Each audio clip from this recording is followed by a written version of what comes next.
Psychology বলে, যদি কোনো মানুষ সবসময় খুব হাসে, এমনকি যে সামান্য কোনো ব্যাপার নিয়েও হাসি চেপে রাখতে পারে না, সে আসলে খুবই একা ফিল করে। যদি কোনো মানুষ খুব বেশি ঘুমায়, তবে সে দুঃখী একজন। যদি কোনো মানুষ সবসময় কম কথা বলে এবং যখন সে কথা বলে তখন দ্রুত বলে, তবে সে কিছু গোপন করছে।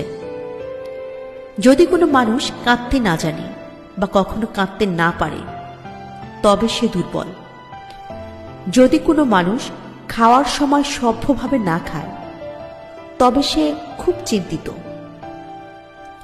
যদি কোনো মানুষ খুব সামান্য ব্যাপারে কেঁদে ফেলে, তবে সে নরম মনের মানুষ। যদি কোনো মানুষ সামান্য ব্যাপারে ঘন ঘন রেগে যায়, তবে তার ভালোবাসা প্রয়োজন।